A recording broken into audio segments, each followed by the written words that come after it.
Hello students, कैसे हैं आप।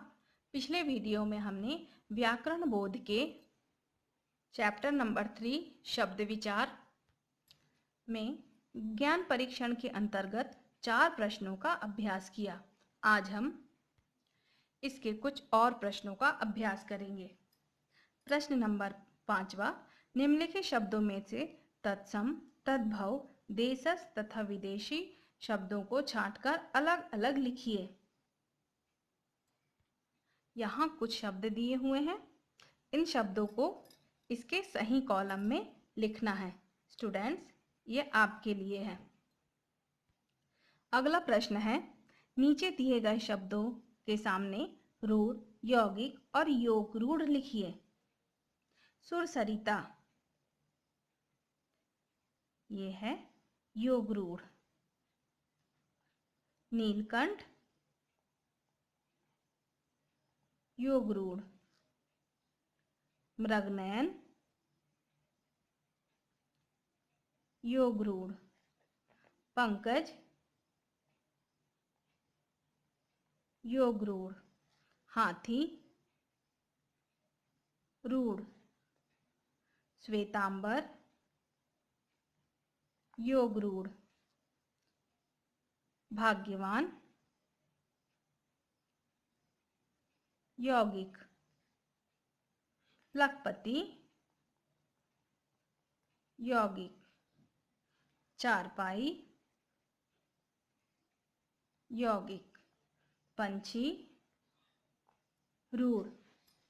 अगला प्रश्न है, निम्नलिखित प्रश्नों के उत्तर दीजिए का वाक्य में प्रयोग के आधार पर शब्द के भेद बताइए।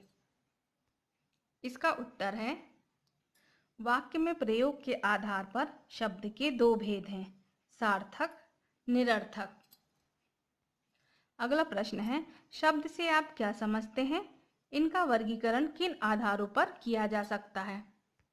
इसका उत्तर है, वाक्य शब्दों से मिलकर बनता है, इसलिए भाषा का मूल आधार शब्द है।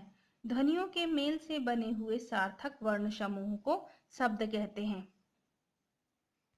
और इनका वर्गीकरण इन 5 आधारों पर किया गया है। अगला प्रश्न है, व्याकरणीय प्रकार के आधार पर शब्द कितने प्रकार के होते हैं। इसका उत्तर है, व्याकरणीय प्रकार के आधार पर शब्द के 2 प्रकार होते हैं, विकारी शब्द, अविकारी शब्द। अगला प्रश्न है, अर्थ के आधार पर शब्द कितने प्रकार के होते हैं, उनके नाम लिखिए।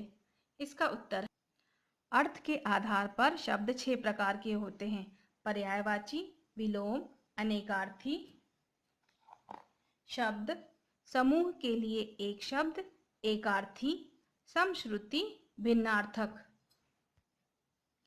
अगला प्रश्न है, उत्पत्ति के आधार पर शब्द के भेद उदाहरण सहित लिखिए।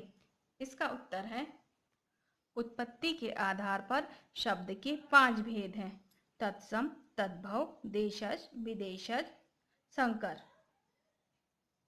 अगला प्रश्न है, रचना के आधार पर शब्द के कितने भेद हैं, उदाहरण के साथ लिखिए।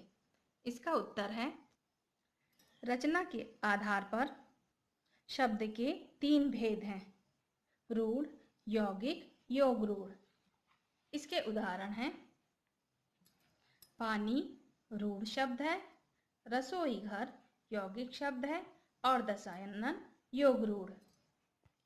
अगला प्रश्न है, दैनिक बोलचाल में हम कुछ देशज शब्दों का प्रयोग करते हैं, जैसे खटिया, पटिया, लुटिया आदि। आप भी इस प्रकार के 10 शब्दों की सूची बनाइए। स्टूडेंट्स, ये आपके लिए है। स्टूडेंट्स, आज का आपका होमवर्क है, इसका पुनः अभ्यास करें और इन प्रश्नों को उत्तर सहित अपनी उत्तर पुस्तिका में लिखें। Okay students.